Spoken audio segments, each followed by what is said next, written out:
Department के secretary principal secretary होकर के रिटायर होकर के पे कमीशन में मेंबर के तौर पर आए थे, तो बहुत हंसे।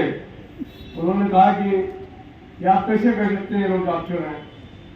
मैंने उनको बताया कि जब धमनियों में रुधिर का प्रवाह कम हो जाता है तो आप जो है वो डॉक्टर के पास भागते हैं और फिर वो एंजियोग्राफी करता है, इको करता है और उसके बाद में रुधिर के प्रवाह को सही करता है और फिर जो है वो दिल जो है वो जो धड़कना बंद करने वाला होता है वो दिल धड़कने लगता है। तो यही काम हमारा ट्रीटमेंट साथी भी करता है। जब भी कभी हमारी पटरियां जो है ये एक तरीके धमनियां हैं, मेन आर्टरीज हैं जिनमें रक्त का प्रवाह होता है, उनको सुबह से शाम तक ठीक करने की जिम्मेदारी आपकी।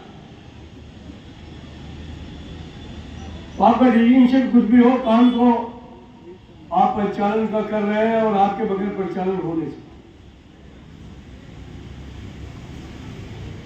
हम लोगों के लिए आप महत्वपूर्ण है,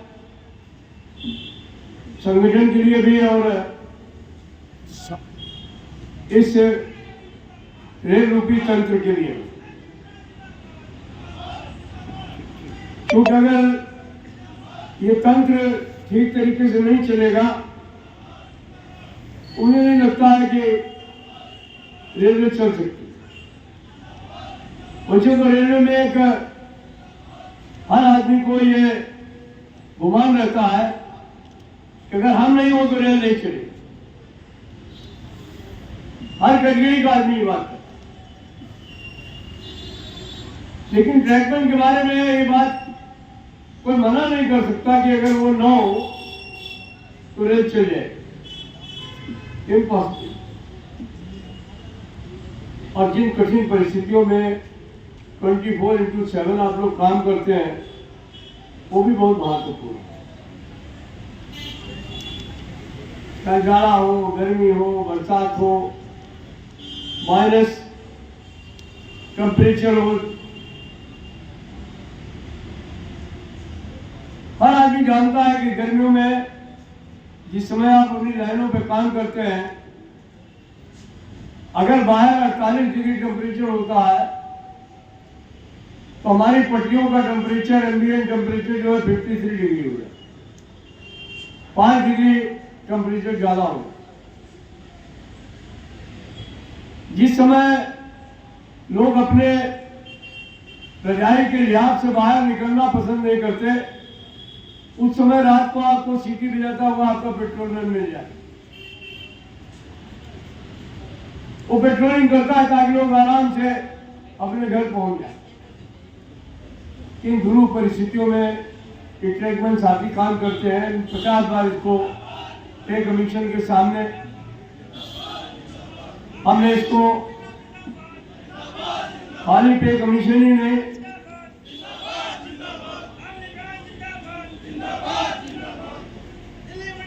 ये शामली शाखा के साथियों से निवेदन कर रहा हूँ, कृपा करके कुर्सियां मिल जाए तो आप वहां स्थान ले लें, और नहीं तो यहाँ आगे पीछे भी जगह है, यहाँ आकर के आराम से बैठ जाए। धूप में खड़ा रहना चाहे तो बात अलग है, बच्चे यहाँ बहुत काफी जगह है और आप इससे ज्यादा ऊपर खाबड़ जगहों में काम करते हैं, तो इसलिए हम समझते हैं कि यहाँ बैठने में कोई आपको तकलीफ नहीं हो। मैंने एक बार पे कमीशन सामने इस सवाल को भी रखा कि मैं जानता हूं कि हमारे तमाम एरिया ऐसे हैं जहां पर कि माओवादी एरिया है, नक्सलाइट्स के एरिया है, जहां की पूरी प्लाटून लेकर के पैरामिलिट्री फोर्स के लोग, राज्यों की जो है वो पुलिस वहां जाती नहीं, डरती है जाने। वहां हमारा एक बंदा, दो बंदा, एक गैंग, दो गैंग काम करते, जंगलों में काम करते हैं, जहां शेर है, बाघ है, चीते हैं, वहां जो हमारे साथी काम करते हैं। कोई बंदूक नहीं दी गई है उनको, एक डंडा लेके काम करते हैं। इन परिस्थितियों में हमारे लोग काम। ममता जी मंत्री थी, हमने कहा कि हमसे कहा कि हम बजट पेश करने वाले हैं, दादा बताइए क्या आपकी मांग रहेगी। हमने कहा एक तुम्हारी मांग यही है कि रेल कर्मचारी बच्चों की भर्ती होनी चाहिए। मधु कुछ काम है क्या? तो उन्होंने कहा कि हमने कहा चाहिए तो हमें से ही आप करते हो और कोई बात नहीं। हमने कहा आप कुछ कर सकती हैं तो हमारे जो ट्रैकमैन साथी हैं उनके लिए कुछ करें, क्योंकि वो जो है वो ऐसे साथी हैं जिनके लिए कुछ किया जाना आवश्यक, और चूंकि आपकी ममता है उनके ऊपर, इसलिए मैं आपसे निवेदन कर रहा हूं कि आप ट्रैकमैन साथियों ने जरूर कुछ। उन्होंने कहा क्या किया जा सकता है। हमने कहा एक कमेटी बना दीजिए, उसकी रिकमेंडेशन जो भी आए उसको एक्सेप्ट कर लीजिएगा। उन्होंने पार्लियामेंट के अंदर ना कि जो हमारे सबसे जिम्मेदार लोग हैं, सेफ्टी के लिए जिम्मेदार है, रेल परिचालन के लिए जिम्मेदार है ट्रैकमैन, उनके लिए मैं कमेटी का गठन करने जा रही हूँ और जो भी उसकी रिकमेंडेशन आएगी उसको स्वीकार करें। अल्टीमेटली वो ट्रैकमैन के लिए कमेटी बनी, मैं भी उस टाइम मेंबर था।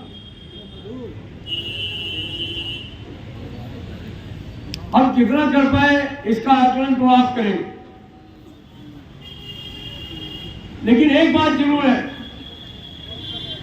जो काम 70-80 वर्षों में नहीं हो सका था उसको हम लोगों ने करने का काम किया। इस बात को मैं दावे के साथ कहूं। होल रेल स्ट्रक्चर की कल्पना नहीं कोई कर सकता था उस समय। लोग कहते थे कि हमें फाइनेंस मिनिस्ट्री में जाना होगा, इसके लिए स्पेशल परमिशन लानी होगी, इसके लिए अलग से धन का इंतजाम करना होगा। सारी बातें दरकिनार हो गई और फोर रेल स्ट्रक्चर आपके लिए आया। पहले ज्यादा आया था, फिर उसको कम कर दिया गया, क्योंकि दीदी चली गई थी उस समय। लेकिन हम लोगों ने फिर दोबारा प्रेशर बनाया तो उसको फिर बढ़ाने का काम। लेकिन आज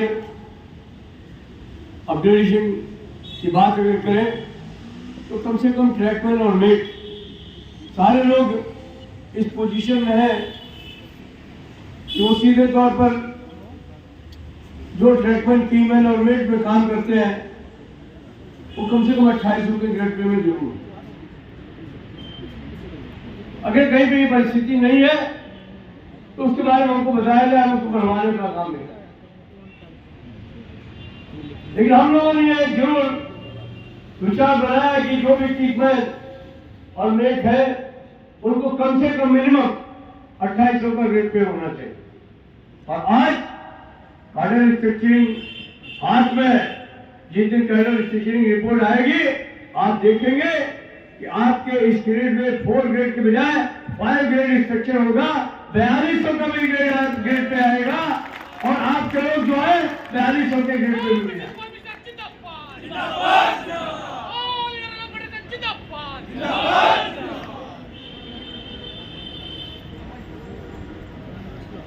बहुत सारे लोगों को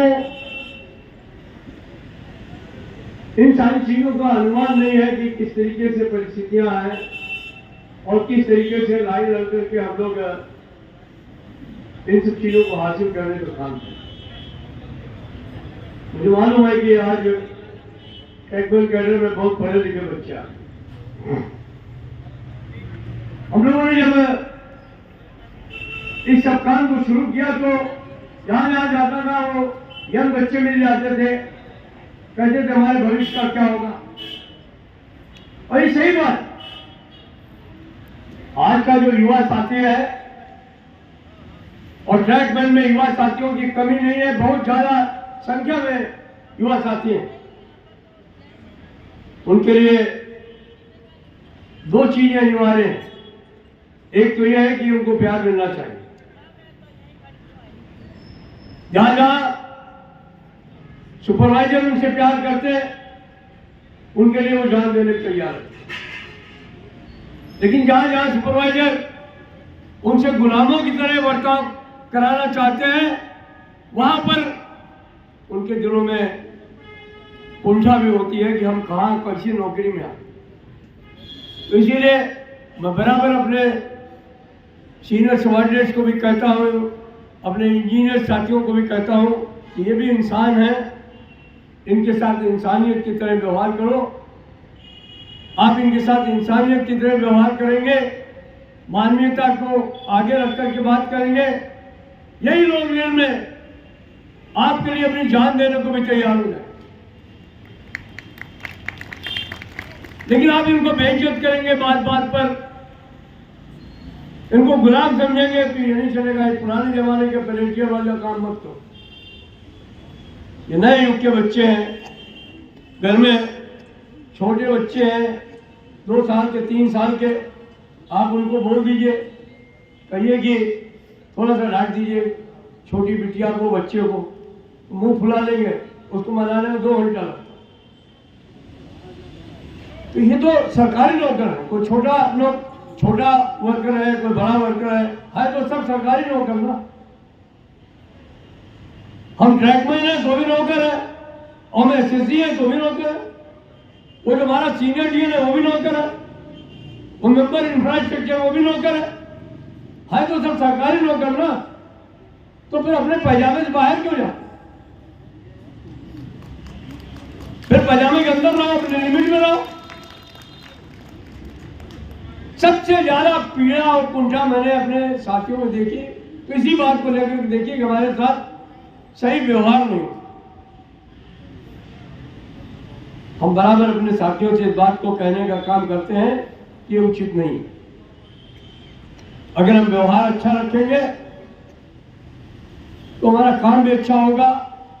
वो कहने का एमएससी हूं, केमिस्ट्री में एमएससी। इतना स्मार्ट बच्चा देख करके ताजुब हो जाता है आपकी, ये सब क्या है? ये देश की जो हमारी रोजगार व्यवस्था है वो सही नहीं। जिसको जय बनना चाहिए वो गिट्टी कूट रहा है, जिसको प्रोफेसर होना चाहिए वो आकर के जो है पेट्रोलिंग का काम कर रहा। तो इनकी गलती नहीं है, ये इस देश की जो व्यवस्था है उसकी गलती। हमने लोगों को उनकी क्वालिफिकेशन के हिसाब से लोगों को काम नहीं दे पाया। उनकी मजबूरी है, उनके घर में रोजगार नहीं है, और लिख गए, कोशिश तो कर रहे थे कुछ और आगे बढ़ने की।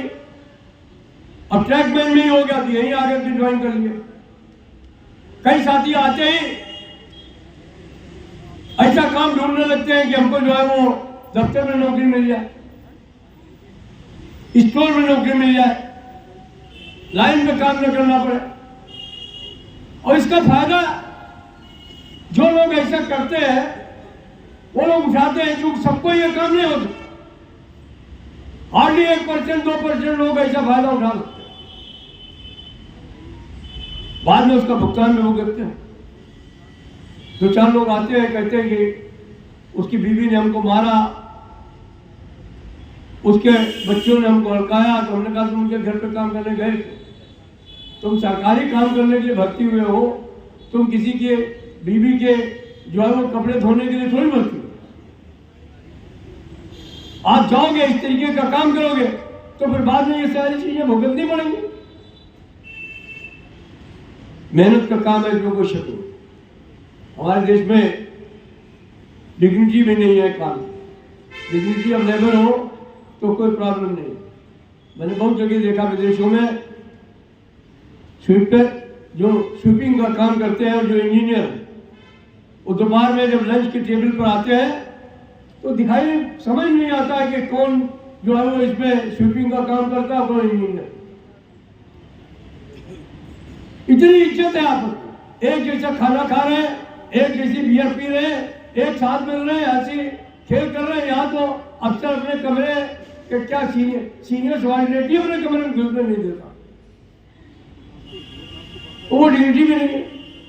तो बहरहाल आप लोगों के सामने दिक्कतें हैं, परेशानियां हैं, इन सब चीज़ों को हम लोग समझते हैं और इसीलिए हम लोग बहुत कोशिश कर रहे हैं कि जो बच्चे आ गए हैं उनके लिए करियर प्रोग्रेशन, चूँकि उनका एक बहुत मूल उद्देश्य है कि हम किसी वजह से मजबूरी में ट्रैकमैन कैडर में आ गए हैं, लेकिन हमको आगे बढ़ने का मौका मिले, इसके लिए उनके मन में एक भावना है और ऑल इंडिया रेलवे फेडरेशन की भावना है कि जो उनके मन के अंदर ये कसक है उसको ध्यान में रखते हुए उनको आगे से आगे बढ़ने के लिए अवसर खोजे जाए, बनाए जाए।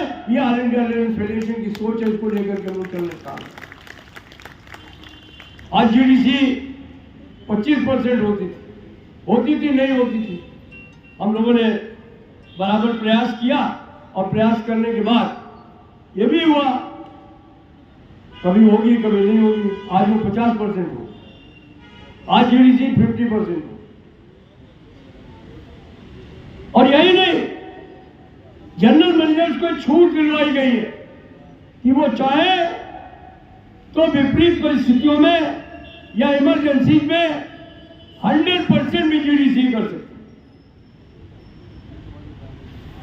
जीडीसी में हम समझते हैं कि हम लोग इनको बहुत अच्छे तरीके से समझ रहे हैं। अभी एलडीसी के बारे में, एलडीसी ओपन के बारे में हम लोगों ने प्रयास किया। पीछे सुमित शर्मा जी हम लोगों के सीआरबी थे, हम लोगों को समझाया कि भाई इसमें नुकसान क्या है, आप 10% डायरेक्ट रिक्रूटमेंट की पोस्टें जो है कम कर लीजिए, उसी क्वालिफिकेशन एनटीपीसी में जो क्वालिफिकेशन चाहिए उसके बच्चे हमारे पास हैं, उनको मौका दे दीजिए। उन्होंने कहा कि बहुत अच्छी बात है, एग्रीमेंट भी हो गया लेकिन लागू नहीं हुआ। लागू इसलिए नहीं हुआ, उसके लिए तमाम जो डिपार्टमेंट्स हैं रेलवे बोर्ड के वो जिम्मेदार, कई डिपार्टमेंट्स के लोगों ने पैर अपने टिका दिया, कहा कि नहीं हमारी पोस्टें कम मत करो डायरेक्ट रिक्रूटमेंट की। अगर आप ऐसा कर देंगे तो ये जहां भी धरती है वहां समंदर हो जाएगा, आसमान फट जाएगा। और कई लोगों ने, इवन इंजीनियरिंग डिपार्टमेंट ने कहा कि हमारे बहुत सारे लोग जो है वो चले जाएंगे, हम अपनी मेंटेनेंस कैसे करेंगे। तो दोनों तरफ से मार पड़ रही। हमने लोहानी साहब से कह के 10% ज्यादा भर्ती करा दिया ट्रैक में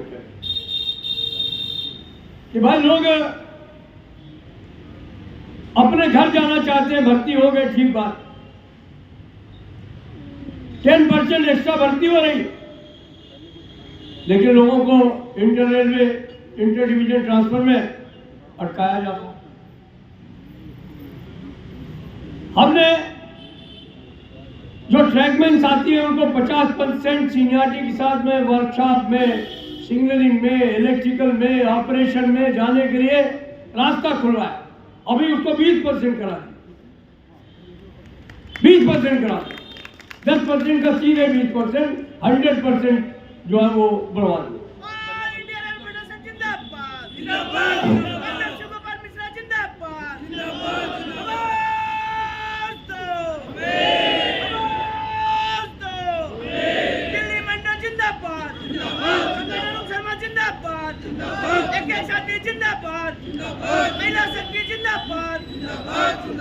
लेकिन उनको छोड़े नहीं जा रहा, उनको छोड़ते नहीं। अगर हम छोड़ देंगे तो हमारे गाड़ियां गिर जाएंगी, इसका क्या मतलब है? फिर ये ऑर्डर कराने का मतलब क्या? हमने उस कमेटी में खाली अकेले 4 ग्रेड स्ट्रक्चर नहीं कराया। सबसे पहली डिमांड हमारी वहां पर यही थी कि जीवन जो है, मानव जीवन अमूल्य है। आज हमारे जीएम नहीं है, उन्होंने अभी सवेरे फोन करके कहा कि मैं आपके बीच में रहना चाहता था, लेकिन ये अयोध्या की उद्घाटन की वजह से और एयरपोर्ट के उद्घाटन की वजह से मैं लखनऊ में रुक गया हूँ, मेरी सबको शुभकामनाएं दीजिएगा। वो भी बहुत परेशान है। जिस दिन भी कोई एक भी हमारा साथी शहीद हो जाता है, दिन भर जो है वो खाना खाने का मन नहीं, और साल में 400 और 500 के बीच में लोग शहादत देते हैं। वो ट्रैकमैन है, कीमैन है, पेट्रोलमैन है। हमने सबसे पहला सवाल अपनी कमेटी में यही उठाया, ये कहते हुए कि मानव जीवन अमूल्य है। एक साहब ने यह भी कहा कि भाई ये तो वर्किंग एजार्ट्स है। तो हमने कहा वर्किंग एजार्ट्स को रोकने का कोई उपाय तो होगा। कहा उन्होंने हम कर रहे हैं इंतजाम, ट्रायल हो रहा है। कई लोग आए, अपना अपना इंस्ट्रूमेंट वगैरह लेकर के दिखाया उन्होंने, और अंत में ये फैसला हुआ कि अगर ये इंस्ट्रूमेंट आ जाए तो इसको इनके पैंट की बेल्ट पे लगा दिया जाएगा, और गाड़ी अगर 20 किलोमीटर दूर भी होगी तो उससे जो है इनको जो है वो पता चल जाएगा और ये लोग लाइन छोड़ देंगे। फैसला हो गया, बन गया, और बनने के बाद में अब जो है वो अभी तक कितने लोगों को मिला है? किसी को मिला है? अगर किसी को मिला हो तो हाथ उठाइएगा। किसी को नहीं मिला है? नहीं, शुरुआत तो हुई, शुरुआत हुई, लेकिन 78 डिवीजनों में कुल जमा 20-22 डिवीजन है जहाँ के डीआरएम्स ने हिम्मत की, सीनियर डीएफएम्स के से कहा कि कुछ काम आप नहीं करेंगे, सबसे पहले ही इसको खरीदिए। वहाँ पर हुआ जहाँ प्रिंसिपल फाइनेंशियल जो एडवाइजर्स थे पीएफएस, उन्होंने और डीआरएम्स ने हिम्मत की, वहाँ पर हुआ है, उनकी लिस्ट में हम लोगों के पास। लेकिन वो डिवीजनों में भी सारे लोगों को नहीं मिला। तो सबसे पहला जरूरी काम तो यह है कि इनकी जान बचाई। एक साहब कहने लगे 20 लाख रुपए एक्सग्रेशिया देते हैं कोई मर जाता है तो हमने कहा कि भाई ऐसा है कि ठीक बात है, अगर आप समझते हैं 1,20 लाख रुपए एक्सग्रेशिया देने से किसी साथी के की बीवी को उसका शौहर मिल जाता है, बच्चों को उसका बाप मिल जाता है, बहन को उसका भाई मिल जाता है, तो फिर तो बात अलग है। मैंने थोड़ी सी गुस्ताखी भी की उस मीटिंग में। हमने कहा कि हम 2 करोड़ रुपए इकट्ठा करके देंगे, कोई अफसर अगर मरना चाहे तो हमको बताएं, हम 2 करोड़ रुपए देंगे, अपने साथियों से चंदा बटोरेंगे और 2 करोड़ रुपए देंगे। लेकिन कोई आप लोग जो बैठे हैं 20 लाख का हमको तुर्रा दे रहे हैं, तो मैं आप लोगों को नहीं कह रहा हूँ, वो लोग जिस मीटिंग में थे उन्होंने कहा किसी साथी को तैयार कर लीजिए, हम 2 करोड़ रुपए देंगे, जितने लोग ऐसे मरेंगे उनको 2 करोड़ रुपए दिया। वो उतर गया उनका। हमने कहा 20 लाख रुपए क्या हो?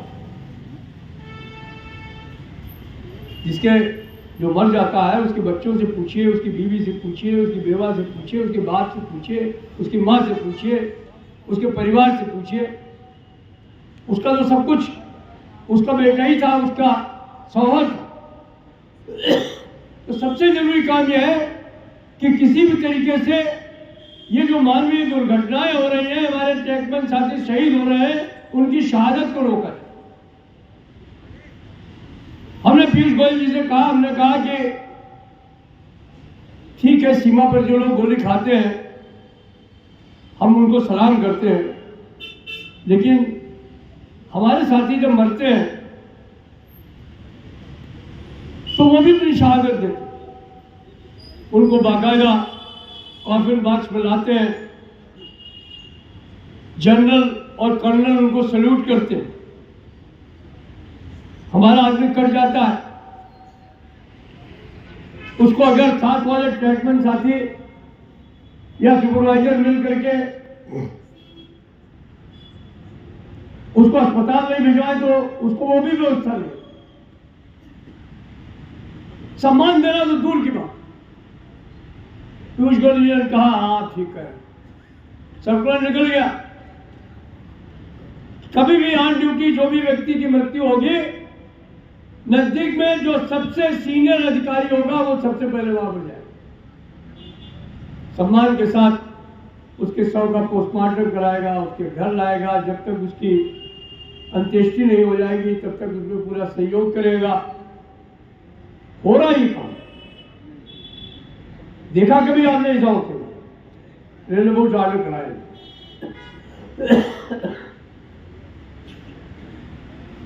यह भी आदेश कराया हम लोगों ने। बहुत तकलीफ होती है जब कभी सीजी अपॉइंटमेंट में हमको कहा जाता है कि हमारा बच्चा 8वां पास है। कौन है भाई, इसका बाप क्या करता है ट्रैक में? हमारी भी गलती है इसमें। हम आपकी आर्थिक मांगों के लिए लड़ते हैं, आपकी तनख्वाह के लिए लड़ते हैं, आपके लाइसेंस के लिए लड़ते हैं, वर्किंग कंडीशन के लिए लड़ते हैं, काम के घंटे के लिए लड़ते हैं। लेकिन ये भी हमारी जिम्मेदारी है कि आपके बच्चा पढ़ रहा है कि नहीं पढ़ रहा है, ये भी तुम्हारी जिम्मेदारी है और ये एम्प्लॉयर की भी जिम्मेदारी। तय हो गया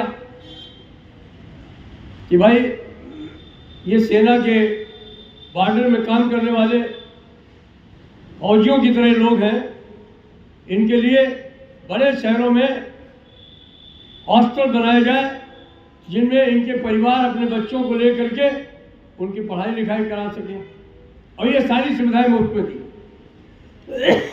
लिखा पढ़ी में ऑर्डर है, रिपोर्ट में इसका जिक्र है।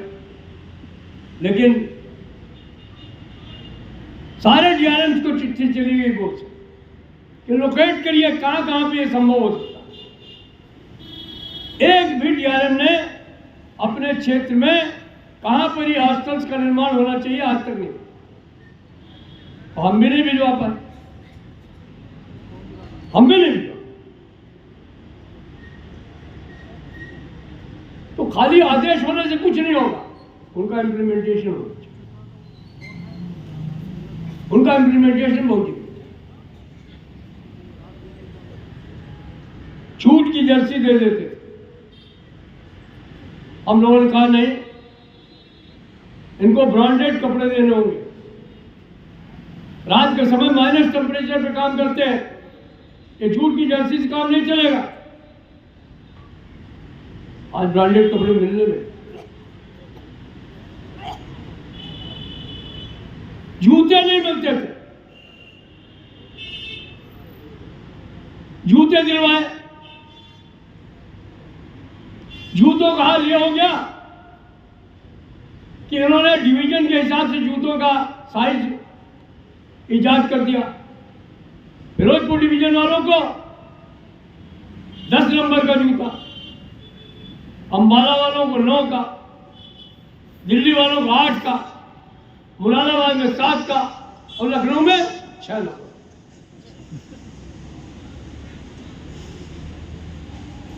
फिर आए हुई कि भाई ये क्या मतलब है,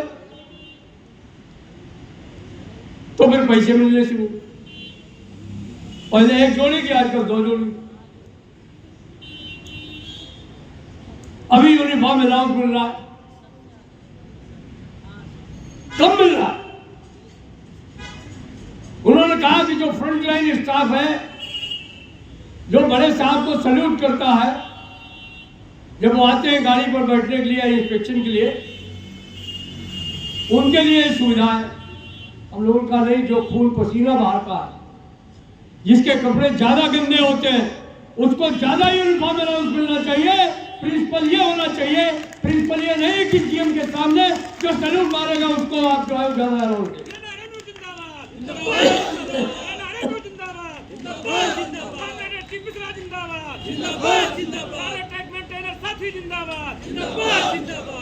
गेटमैन की सुरक्षा हो, पेट्रोलमैन की सुरक्षा हो। और पेट्रोलमैन का हाल यह है कि हमने कहा कि भाई आप 2 पेट्रोल लाइन चलाइए। अब वो 2 पेट्रोल लाइन चलाने के बजाय वहां कहा जा रहा है 1 पेट्रोल लाइन तो सरकारी होगा और दूसरा पेट्रोल लाइन। एडीआरएम साहब आइए, आपका बहुत स्वागत है। यहाँ जोरदार ताले बजा करके एडीआरएम इंफ्रा है हमारे दिल्ली मंडल के, उनका आप जोरदार तालियों से इस्तेमाल करिए। यार जाड़ा है और जाड़े में ताली नहीं बजाओगे तो कैसे काम करेगा। अनूप शर्मा बार बार कहते हैं ये बाबा रामदेव है, सही है कि नकली है कि असली है मैं नहीं जानता, लेकिन वो कहता है ताली जरा अगर आप बजाएं तो खून का प्रभाव बढ़ जाता है। बोलते हैं ना, आपने देखा होगा पेट कैसा हिलाता है लोग, हम लोग तो हिला ही नहीं पाएंगे। तो कम से कम थोड़ी थोड़ी बात तो जो अच्छी करे उसकी मान लेनी चाहिए ना। या जोरदार तालियां बजाइए एक बार फिर। आर के मिश्रा तुम नहीं बजा रहे, बजा रहे। Thank you. तो ये सारी परिस्थितियां हैं हमारे साथ। मैं ये नहीं कहता हूं कि एडमिनिस्ट्रेशन ध्यान नहीं देता। अगर एडमिनिस्ट्रेशन ध्यान नहीं देता होगा तो ये जितनी चीजें हम लोगों ने करवाई वो कैसे करवाते। हमारे बीच में बहुत सारी बच्चियां बैठी हुई, ट्रैकमैन होंगी, ट्रैकमैन है ना आप लोग, ट्रैकमैन है ना, वैसे बहुत कम बच्चियां आई, बहुत बड़ी संख्या में हमारी बच्चियां आजकल ट्रैकमैन में काम करती। ये नहीं आई है, इसके लिए निश्चित तौर पर हमारे जो साथी ब्रांच सेक्रेटरी हैं या जो इनके लीडरान हैं उनकी जो है वो कुछ कमी रही हो। अभी भी बच्चियां काम करती हैं, उनको भी उतना ही काम करना पड़ता है, लेकिन अब मजबूरी थी, ये लोग भी आ गए नौकरी में। हमने बोर्ड से ऑर्डर कराया कि अगर कहीं पर भी एक महिला भी साथी काम करती है तो एक महिला के लिए सेपरेट वॉशरूम होना चाहिए, सेपरेट चेंज रूम होना चाहिए। जनरल मैनेजर ने भी ऑर्डर नीचे भेज दिया और यह आदेश डीआरएम ने भी नीचे भेज दिया। लेकिन ईमानदारी के साथ बताइए, जहां महिलाएं काम करती हैं हर जगह वॉशरूम और चेंज रूम की व्यवस्था हो गई? बोलिए ना, हाँ बोलिए, ना बोलिए, नहीं है। अभी हम पूछेंगे, जब पीएनएम में पूछते हैं तो कहते हैं हाँ कहीं कहीं पे हो सकता ना हो। हमारी आज एक विनती है आप लोगों से, आप लोग सब जगह से आए हुए हैं, कृपा करके 15 दिन के अंदर जहां जहां पर ऐसी व्यवस्था नहीं है वो लिख करके अपने ब्रांच सेक्रेटरी के मार्फत अपने डिविजनल सेक्रेटरी भिजवा दें। डिविजनल सेक्रेटरी हम लोग हासिल करके महाप्रबंधक को दें। उसके बाद में अगर इसकी व्यवस्था होगी तो ठीक है, नहीं तो नए साल की लड़ाई इसी से शुरू करें।